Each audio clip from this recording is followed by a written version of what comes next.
जय।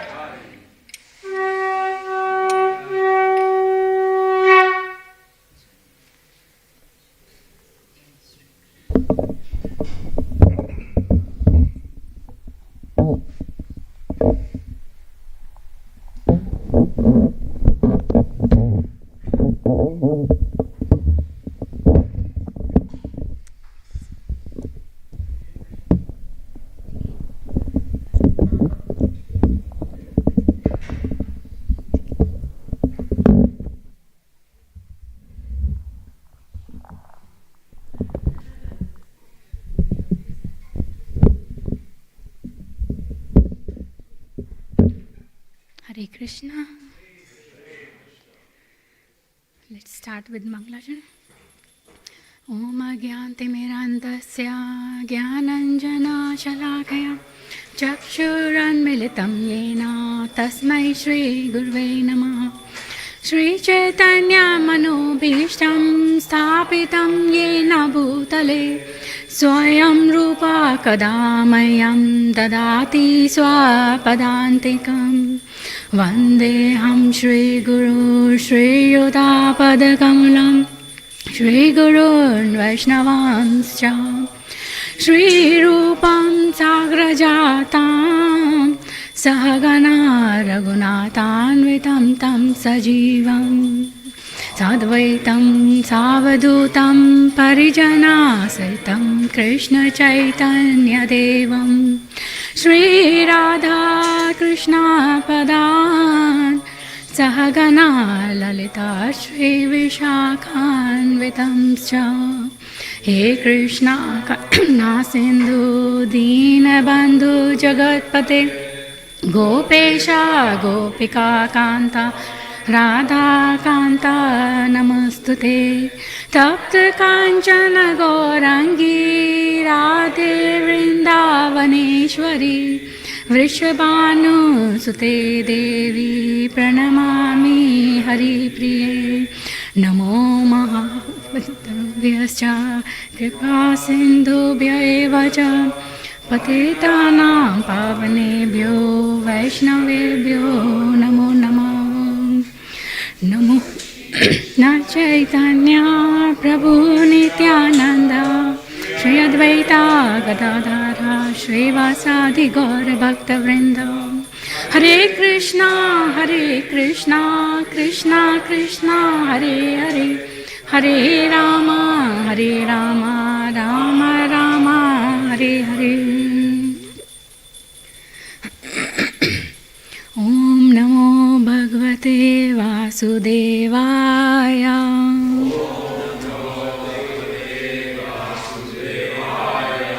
Om Namo Bhagavate Vasudevaya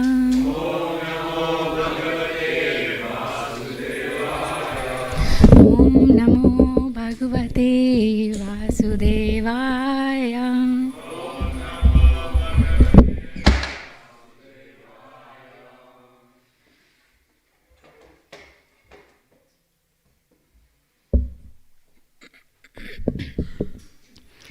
Narayanam Namaskritya Naram Cheva Narottamam Devim Sarasvatim Vyasam Tato Jayamudiraye Nashtaprayeshu Bhadreshu Nityam Bhagavata Sevaya Bhagavate Uttama Shloke Bhaktir Bhavati Naishtiki Krishnaya Vasudevaya Devaki Nandanaya Cha Nanda Gopa Kumaraya Govindaya Namo Namah. So we are reading we will be reading verse 2 from chapter 28, which is Kapila's instructions on the execution of devotional service from 3rd canto. Sarvadharmacharanam shaktya vidharmacha nivartanam devalabdena santosha atmech charnacharanam swadharmacharanam shaktya vidharmacha nivartanam devalabdena santosha atmavecharnacharanam swadharmacharanam shaktya vidharmacha nivartanam devalalabdena santosha atmavecharnacharanam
Thank you. Would Mataji's like to try?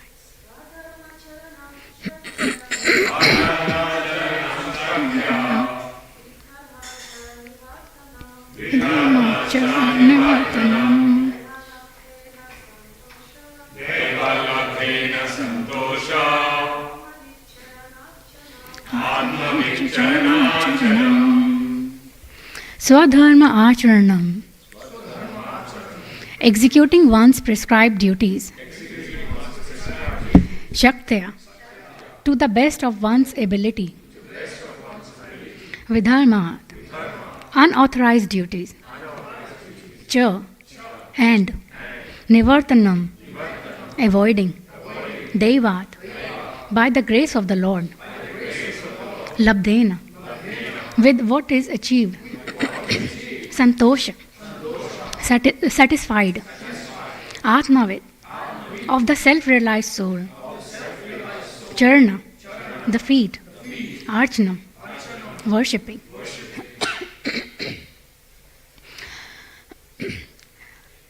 Translation by His Divine Grace A.C. Bhaktivedanta Swami Srila Prabhupada ki Jai. One should execute his prescribed duties to the best of his ability and avoid performing duties not allotted to him. One should be satisfied with as much gain as he achieves by the grace of the Lord, and one should worship the lotus feet of his spiritual master. Purport by His Divine Grace A.C. Bhaktivedanta Swami Srila Prabhupada ki Jai. In this verse, there are many important words which could be very elaborately explained, but we shall briefly discuss the important aspects of each. The final statement is Atmavit Charnachunam. Atmavit means a self-realized soul or bona fide spiritual master. Unless one is self-realized and knows what his relationship with the supersoul is, he cannot be a bona fide spiritual master. Here it is recommended that one should seek out a bona fide spiritual master and surrender unto him, Archana. For by inquiring from and worshipping him, one can learn spiritual activities. The first recommendation is Swadharmacharana. As long as we have this material body, there are various duties prescribed for us. Such duties are divided by a system of 4 social orders: Brahmana, Kshatriya, Vaishya and Shudra. These particular duties are mentioned in the Shastra and particularly in Bhagavad Gita. Swadharmacharana means that one must discharge the prescribed duties of his particular division of society faithfully and to the best of his ability. One should not accept another's duty. If one is born in a particular society or community, he should perform the prescribed duties for that particular division. If, however, one is fortunate enough to transcend the designation of birth in a particular society or community by being elevated to the standard of spiritual identity, then his swadharma or duty is solely that of serving the Supreme Personality of Godhead. The actual duty of one who is advanced in Krishna consciousness is to serve the Lord. As long as one remains in the bodily concept of life, he may act according to the duties of social convention. But if one is elevated to the spiritual platform, he must simply serve the Supreme Lord. That is the real execution of Swadharma. So yesterday we started this new chapter. In the previous chapters we heard Kapila Muni, he spoke the Sankhya philosophy. In this chapter he is talking about devotional service and the yogas, various yogas. So he will describe how yoga can help us concentrate the mind, progress towards the Supreme Lord, towards the Absolute Truth. This particular chapter may remind us of Ashtanga Yoga, which we saw in Bhagavad Gita, which Lord described in chapter 6 of Bhagavad Gita. Where he described about controlling different airs, restraining senses and so on. So we will also hear about how a yogi meditates on different parts of the Lord to control mind, for the pure love. So coming back to today's verse, there are quite a few, or there are many important concepts. We'll touch mainly on 3. 1, one should execute one's prescribed duties. Secondly, one should be satisfied with whatever one gains by the grace of Lord. And thirdly, worshipping the lotus feet of a spiritual master. So as in the purport mentioned, the first recommendation is Swadharmacharanam. Let's talk about it, discuss about it, and I would be sharing a few examples which I heard from senior devotees. So the purport says, as long as we have this material body, there are various prescribed duties, or various duties prescribed for us. And these duties are divided by a system of 4 social orders: Brahmana, Kshatriya, Vaishya and Shudra. And they are mentioned in the Shastra and particularly Bhagavad Gita. So we see that in Bhagavad Gita 4.13, where Krishna says, I have created these 4 divisions of human society. The verse is, Chaturvarnyam maya srishtam guna karma vibhagasha tasya kartaram apimam vidhe akartaram avayam. So he says, I created these 4 divisions. Why did he create? So that people can be elevated, they can get elevated. So that system is the Varnashra system. So the 4 Varnas, Chatur Varnayam, they are Mam Srishtam. So I created them. According to what? Guna Karma Vibhagasha. So according to the Guna and Karma I created. Tasya Kartaram Apimam. So I'm the doer, but I'm not the doer. We hear many times, the caste system, it's mainly in India, it still exists. But in Western countries, we are in Sydney, we don't see here this caste system. But these Varnas, they are actually being described as the 4 human types, the Brahmana, Kshatriya, Vaishyas, Shudra, and we can find in every society. So Brahmana is referring to intellectuals, Kshatriyas to the administrators, Vaishyas to the business community, and assistants, laborers under the Shudras. Even in schools or in classrooms, we can find some students are very keen to learn, very eager to learn. They sit in the, at the front desk. Some may not be that interested. They are rather interested in organizing things in the class. So Kshatriya nature. Some students, I remember like maybe 2-3 years ago, Woolworths, they gave ushis, small toys when you purchase something over $20 or $30. So free ushis. And kids in the class, in my daughter's class, some of the kids, some ushis they said are rare ushis. So they trade off. You give me 2 ushis, I'll give you the rare one. Or So Vaishya mentality. Some students, they say, can anyone put your hand up for getting lunch orders for the class? They say, yeah, because they want to contribute in some shape or form. They want to serve, like, in that sense. So Shudra mentality. So if we look deeper, with Varnashram system, it gives the support, the social support required for the spiritual advancement. So if I try to, on my own, I'll progress in my spiritual life without support. It would involve a lot of struggle. For example, if someone says, I want to be doctor or engineer or some other profession, but there are no schools, no education system, no colleges, no medical college, no engineering college. Very hard. I say, I can just read the books and become doctor on my own. We need that system. Similarly for spiritual advancement. Just by reading, chanting, I will make advancement, no doubt. It is good, but very difficult. So this Varnashram system provides for material needs, according to one's psychophysical nature, psycho-mind and physical, like bodies. Sometimes we see people go for their careers which are not compatible to their nature and they really struggle. It could be, because of peer pressure, or could be from parents, You have to be engineer, you have to be doctor, lawyer. They don't settle, any other profession lower they consider than this. They say, musician? No. They got their own reason, it doesn't pay well, And if you earn good money, you'll have a good house, good car, good wife then, So all those reasons, being provided. So here when Krishna says, I'm the doer, but I'm not the doer, what it exactly means. Because if I say I did it, I will be responsible for it. Right? So what Krishna is saying, yes, he has put the people in it, but how? By the guna and karma. So it's like people put into different categories based on the reactions of their karma. So is it discrimination? Krishna is partial, it's reciprocal. So for example, I was giving the example of school. So in school we heard of, at least in Sydney I know, they say you have gifted and talented section, for bright students to help them advance in maths or science or, some English, I think, maths and English, they put GNT classes.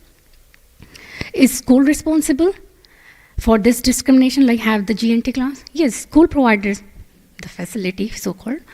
So they did create, but the teachers or the principals say, I like you, so you go to GNT. I don't like you, you don't go to, the GNT, the gifted and talented.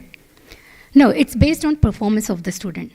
If you perform well, you would be put into that class, the advanced section, where you would excel. So in one sense, school is responsible, but in another sense, it's based on the student's performance. So similarly, it's based on our past karmas. So varnashrama, or varna is for the body, and ashrama is for the soul in kind of broader sense. And the whole purpose of this varnashram system is to satisfy Lord Vishnu. That way, one is not bound by karma. And this is, Krishna says in chapter 3, 3.9. Yagnarthata karmano anyatra lokoyam karma bandhana tad artham karma kaunteya mukta sangha samachara. So, one should work for the purpose of yajna. Anyatra. So if one does work for any other purpose, then lokoyam karma bandhana. One becomes bound by karma. So, tadartham karma kaunteya. You should do the karma for the sake of yajna. Then what will happen? Mukta sangha samachara. You would be free from bondage. You won't get bound. So, yajna. When we say yajna, generally, people think of fire sacrifice like yajna. That's true. That's one of the form. But the principle of yajna is a sacrifice. So, for example, we say yoga. So, form of the yoga, when we say, yesterday also Prabhuji was saying, nowadays it's misled. It refers to physical yoga, different positions, postures, asanas. So, yes, that is the form. But the principle of yoga is to connect the soul, the Atma, with the super soul. So, here, from material perspective, sometimes we hear people saying, oh, yajna, like the fire sacrifice, where we say ahuti, we give ahuti, swaha. And people are like, I do believe in God. Like, yes, I know God is there somewhere, God exists. But why to waste so much food? You can better feed poor people. It's like nowadays, the trend, people say, oh, I'm good. I want to help others. But why? I don't want to, do wastage. Why do they say that? Because they don't really understand how it all works. Let's see an example. With the debit cards, we all know debit cards, right? You put money in bank, you are given a debit card, and you can withdraw cash, use it for, like buying, shopping, buying goods. But, for example, in India, in village 20 years ago, if you say someone, give me, like 50,000 rupees, 100,000 rupees, and I'll give you this card. Because banking system in the countryside there, rural, it's not so common. Even I remember 20 years ago, I never used credit card, debit card in India. It was all cash. And I was in Delhi, I was born and brought up in Delhi, so it's not like, I was working. So I knew about all this, but it wasn't so common, even just 20 years ago. So if you ask this person, okay, give me the money, I'll give you this. And he would be like, what's this piece of plastic? I've given you so much money and you're giving me a piece of plastic? That person would throw it away. Like, it's of no use because the person doesn't understand. What you have put in the bank, actually, you can withdraw with this card. Because they can't physically see the money and it's just plastic, so it's hard to understand.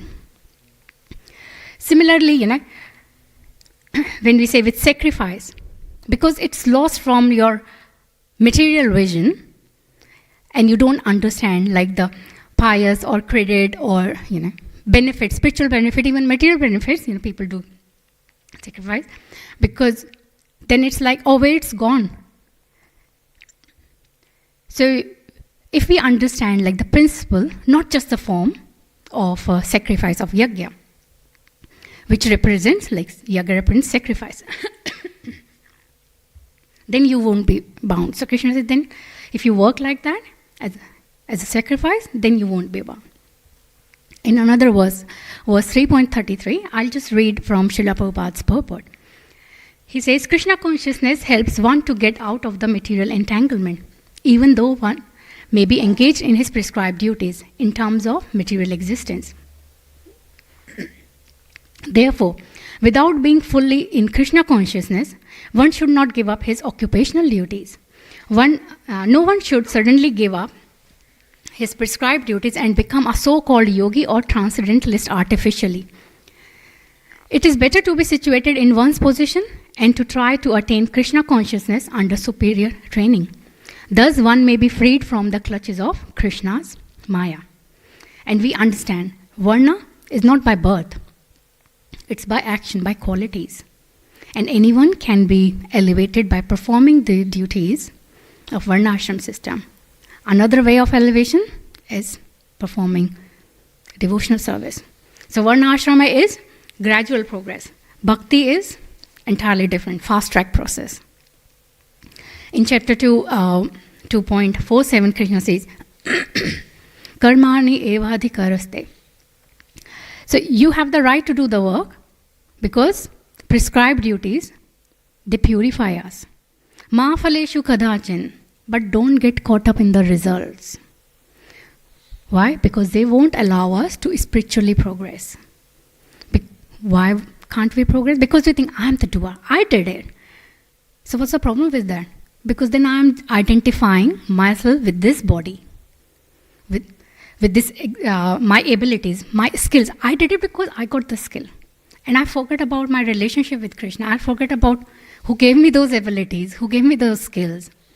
So that's basically the problem. So, okay, I won't do anything. Like inactivity, would that be the solution? No, because inactivity won't purify us.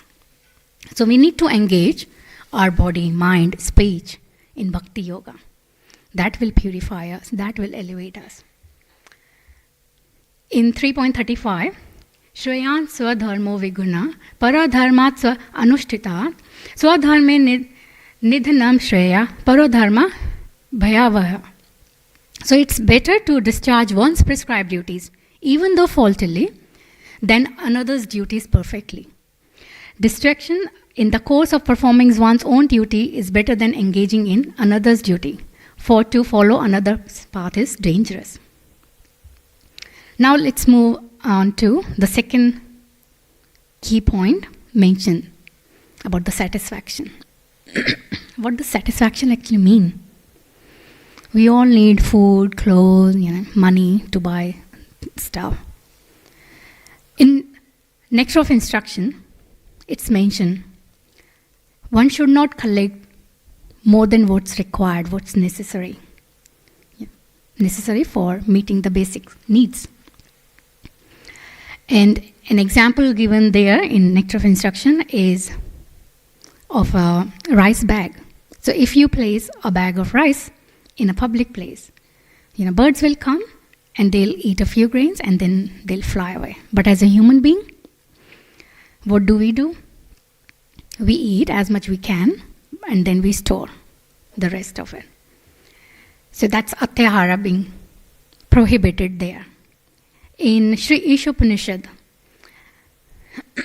verse 1 says, Isha vasyam idam sarvam yat kincha jagat yam jagat tena tyaktena bhunjita ma gradakasya svedhanam. So everything animate or inanimate that is within the universe is controlled and owned by the Lord. One should therefore accept only those things necessary for himself, which are set aside as his quota, and one should not accept other things, knowing well to whom they belong.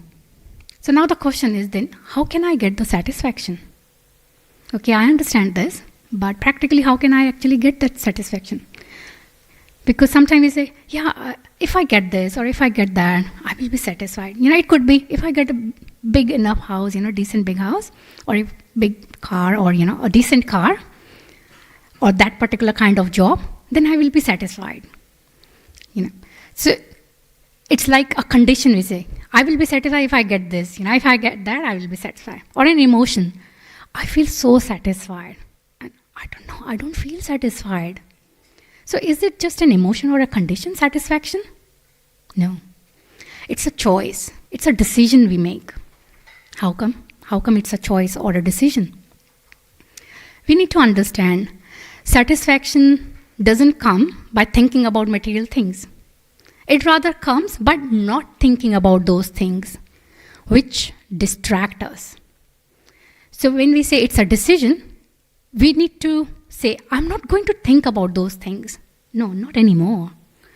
Because the quest for those material things, it's endless. It's never going to finish. Even if I materially improve, if I don't have any home, I would be like, I'm renting. I would be like, I wish I owned my own, apartment.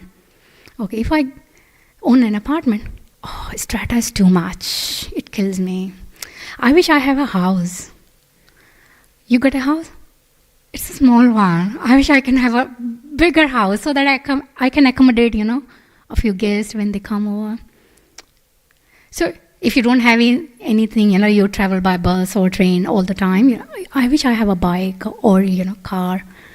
Small one, it's fine. But when you have a small one, actually it's too small. I didn't think of it. I need a little bit bigger. So it's kind of endless. So we need to stop ourselves. Otherwise, what will happen? We'll never be able to redirect our energies towards Krishna. Because we understand, yes, we are in material world. We have certain needs. We need to live.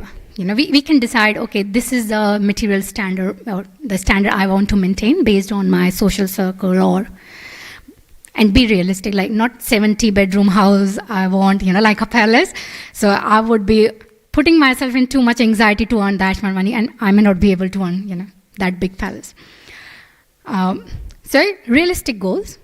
So satisfaction means one is clear about one's priorities. But it doesn't mean we can't have any ambitions. Like, we can, as devotees, we say, I have so many spiritual ambitions. I want to advance. I want in spiritual or Krishna consciousness. I want to read so many scriptures. I want to share this message, which is so satisfying.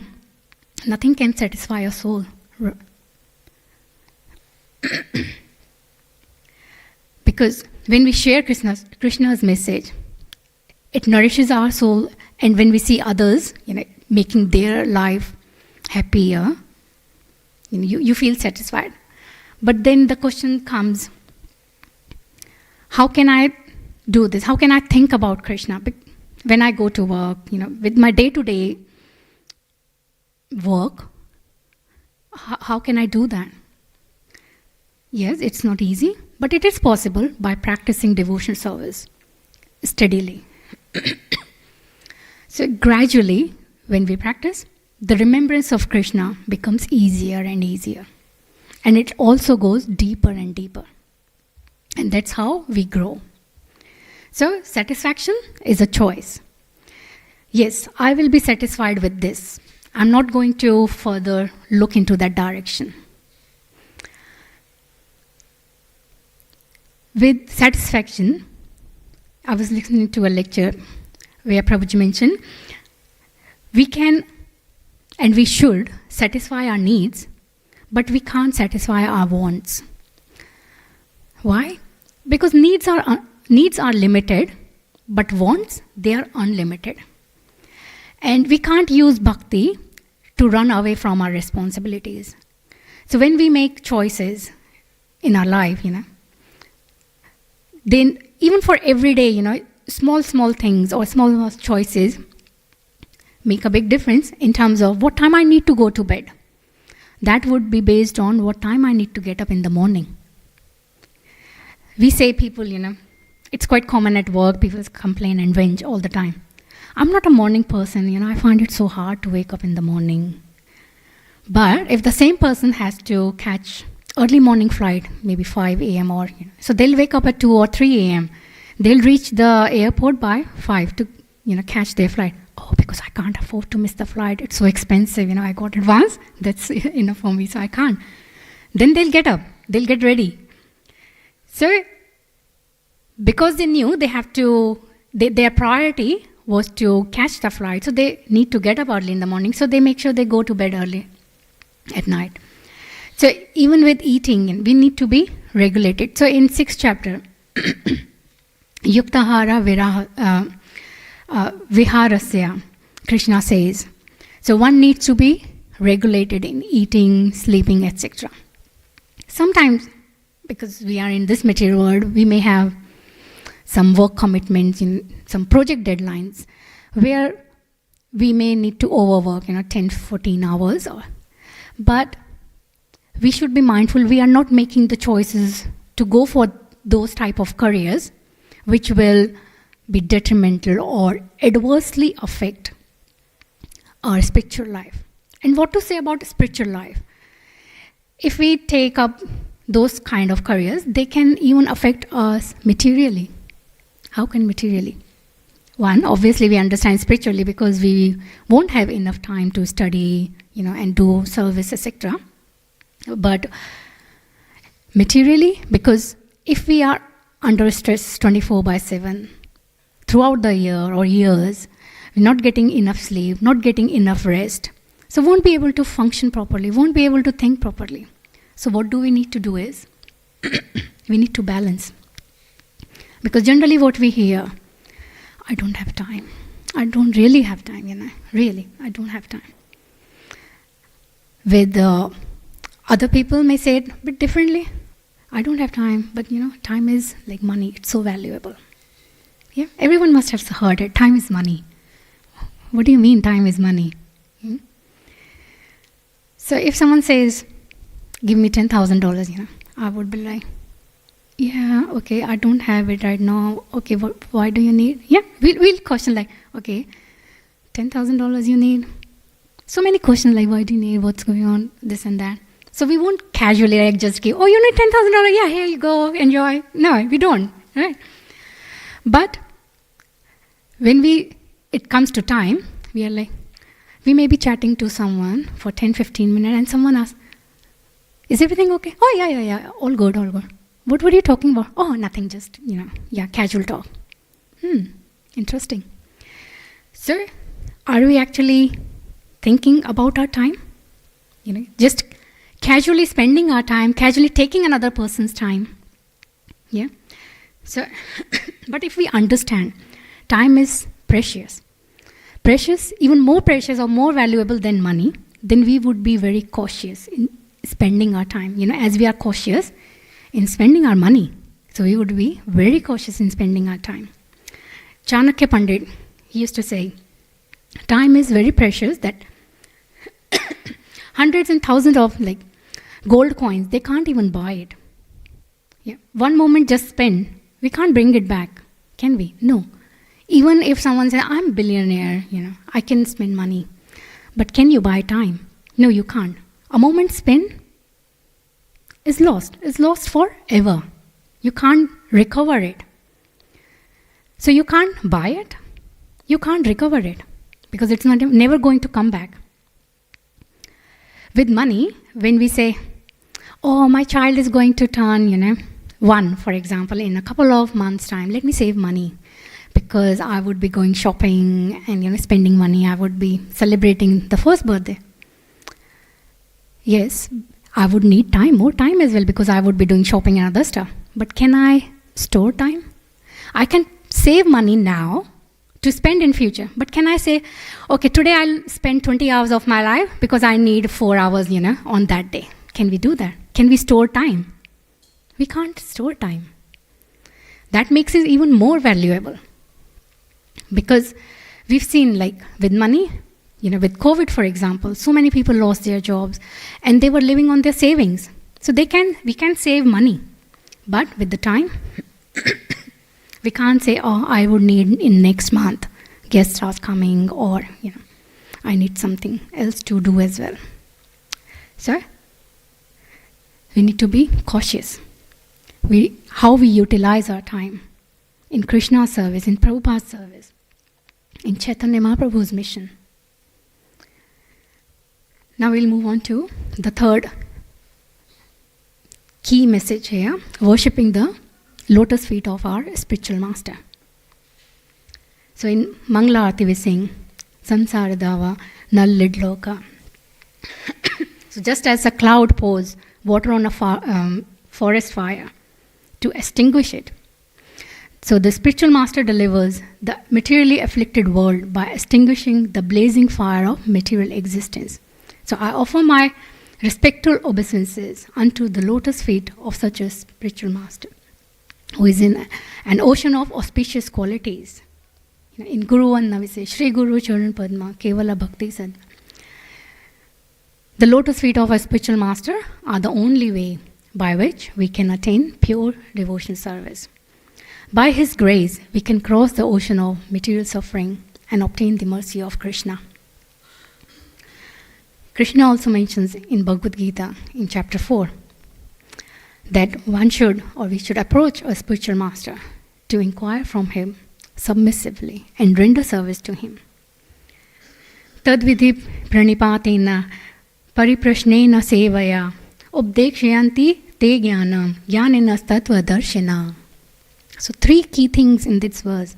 1, we should approach our spiritual master. Secondly, make submissive inquiries. Thirdly, render service. So, but we say, we are all parts and parcel of Krishna, isn't it? And Krishna is Sachidananda, full of knowledge, bliss. I'm also his part, so I've got knowledge. I'm a Jnani, isn't it? Soul is a Jnani. So am I not a Jnani? Yeah, we all have knowledge. But that knowledge, it's covered. And spiritual master, he uncovers that conditioning. He removes that conditioning. Yeah, because in 339, what's mentioned? Avritam Jnanam. So Avritam Jnanam means this Jnana is covered by lust. So what happens if it's covered? From Jnani we become a Jnani. And spiritual master helps in removing this covering. Because he has seen the truth. Because he has seen the truth, he can explain the truth to us. Yeah. So he removes that wall between us and Krishna, us and God. The wall of false ego.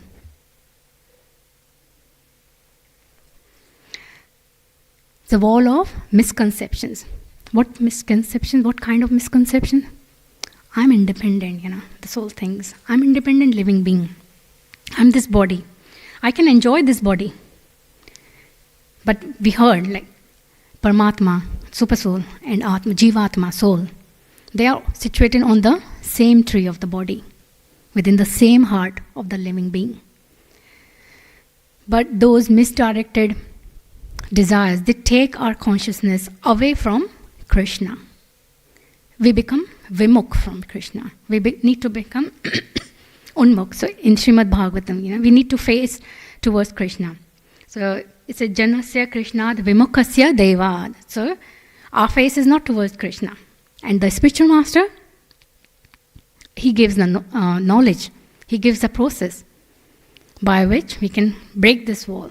And we understand, yes, I'm part of Krishna. I'm meant to love him. I'm meant to serve him. Because remembrance of Krishna, it purifies us. It redirects our desires away from the material world and back towards him. As Srila Prabhupada, he explains in this verse at the end of the purport, one only needs to perform prescribed duties until one is fully Krishna conscious. And we see in Bhagavad Gita as well. The ultimate conclusion is Sarv dharma parityaja mam ekam sharanam vraja aham tvam sarva papebhyo mokshisyami ima suchaha. So simply abandon all varieties of religion and just surrender unto Krishna. So I'll just summarize what we spoke today. So mainly 3 key points we covered. First is to execute our prescribed duties. And we looked at the Varnashram system and we spoke about 4 divisions, 4 Varnas. Brahmana, Kshatriya, Vaishya and Shudra. And they are not rather caste but types which we can find in all types of society or in all societies.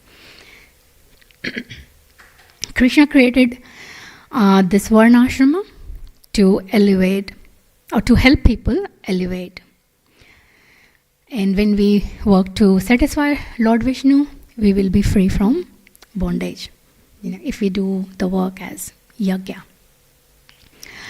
But we also spoke that Varnashram system is a gradual process and bhakti is fast track.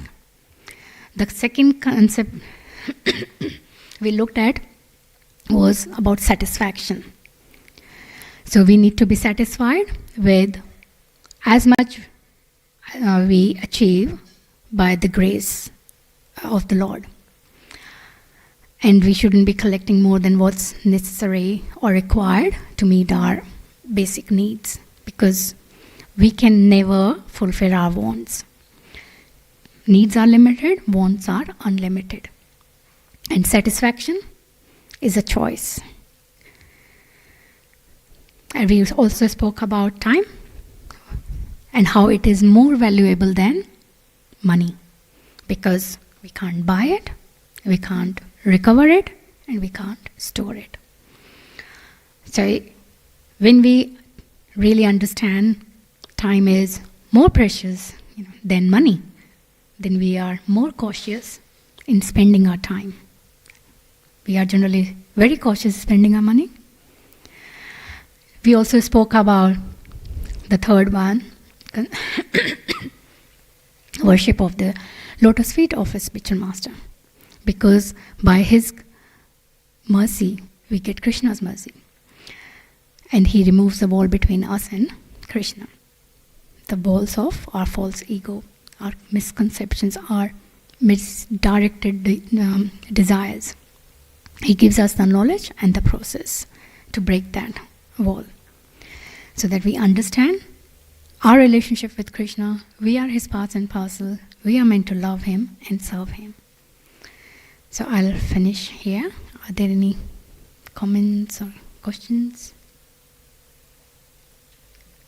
Yes. Thank you very much for the very nice class. So you mentioned in the class, Lord Krishna says in Bhagavad Gita, one should perform one's duty thoughtfully rather than trying to do others' duties nicely. So can you just clarify this? Yes, sure. So Arjuna, for example, he was like, in the first chapter, we understand with the flow of Gita, the conclusion, yes, Bhakti Yoga or surrender to Krishna, but he explains like Karma Yoga, Ashtanga Yoga, Jnana Yoga, Krishna explains. Yeah? And Arjuna was put into like kind of illusion, not that he was an illusion, but for our benefit, right? So when he says, perform your duty faultily, rather than performing someone else's duty. So Arjuna was like, you know what, I want to go to forest. I would live there, I will beg there. I don't want to, be engaged in this ghastly war. Yeah? But he was a Kshatriya. So did Krishna say, oh yeah. Correct, okay, take sannyas. Did Krishna say that? What Krishna says, with the time, didn't go in much detail. If we try another verse where Krishna says, two things. One, even if you try, like, I'll perform like someone else's duty, which is not according to your nature. So Krishna says, don't suppress your nature. Yeah. For example, if a Brahmana is there, Brahmana's duty, get up early in the morning, take bath, patan, you read, and you help others understand. But if a Shudra mentality person, you can say, Brahmana is living so comfortably, it doesn't have to go to work, so easy, isn't it? With a person with Vaishya mentality or Shudra mentality, it is so hard. Getting up early in the morning, taking bath. Are you joking?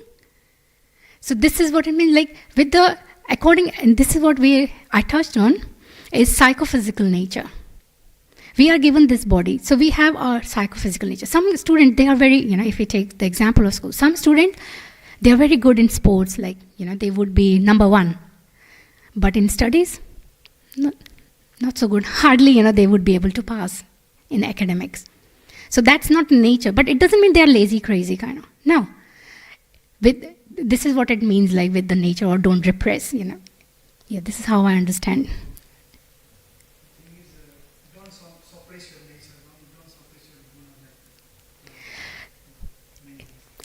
Yes, but it doesn't mean you just let it go like, I'm like, I'm not a morning person, I'm not suppressing my nature, I'll wake up at midday. No. Regulation is there. So we can't take one verse separately in that sense. So what Krishna is saying is, yes, these things, do accordingly. So practically what it means for us is, some people, for example, if someone tells me to do some other service, I would be like, I will try my best. But there are some services which I'm more inclined to do than other services.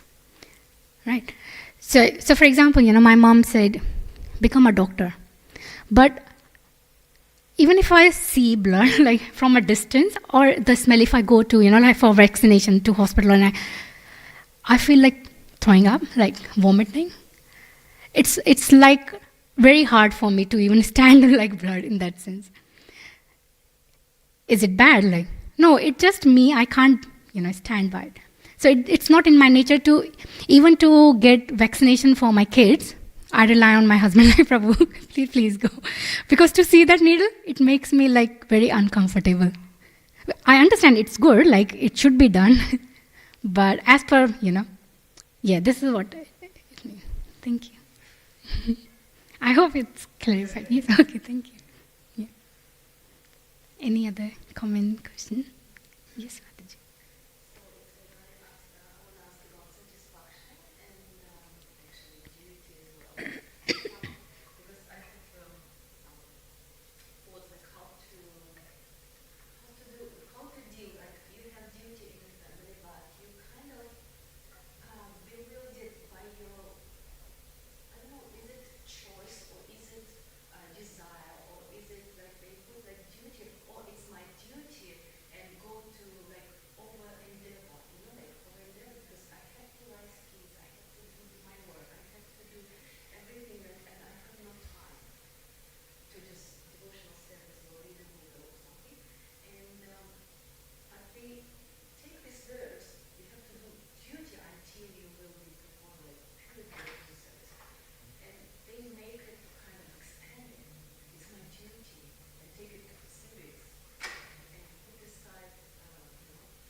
So if I understand correctly, question is how to find the balance. How do we know with time, like how we don't find time, and also how much is, yes, how is the balance? Yeah. So one thing, for example, we spoke about the time, because as you mentioned, hard to find time to study because busy in other things. I was listening to one of the classes by His Grace Gauranga Darshan Prabhuji, and I would, some devotee, one devotee asked the same question or similar question, and what he said is, first thing, yes, it depends on one's individuals, circumstances, skills, capabilities. Yes, we all acknowledge all that, but generically, if you find it hard to find time, what you can do is, every day, when you get up in the morning, make a list of things you want to do. You can do like alternate days or weekly. I mean, again, it's your personal or individual choice. And you allocate rough time, okay. 5, 10, 15 minutes, half an hour here and there, we understand. But allocate some time. Okay, this activity I think would take me half an hour, or this would take me an hour, and I want to do this. And by the end of the day, before you go to bed, just look at the list and start ticking off. If you are not able to take most of the items, then go to the next step. Okay, I did this. How much time I spent? What made me spend my time here? What I'm not doing correctly, or what I'm doing, should fit in this time. Or so if you compare that, then you will get into the habit of, some people do it mentally. You don't need a pen and paper, but some people find it, easier on pen and paper or on your laptop. So once we start making, those lists, it helps us basically to focus on our priorities, to see where I'm actually spending time. And I've seen this with other devotees as well. a person or a devotee was, with the same, how can I manage my time? I need to do this. So he said, okay, let's make a timetable. And then we found, actually, you got so much time here, an hour. But that hour is like, I don't know what else to do because after now I need to do this. So I don't really find myself doing anything productive in that hour. Oh, fine, but can you study at that time? Because it doesn't take, an hour. You can squeeze it for 30 minutes, if you want. So that's how a practical tip. So I heard it, but yes, in execution, it helped. Thank you, Mataji. Any other question or comment? Okay. Thank you for your time and kind attention. We'll finish here. ग्रंथराज Shrimad Bhagavatam की जय, श्री श्री राधा गोपीनाथ भगवान की जय, जगत गुरु श्रीला प्रभुपाद की जय. All glories to the assembled devotees, all glories to the assembled devotees, all glories to the assembled, all glories to Shri Shri Guru and Guru.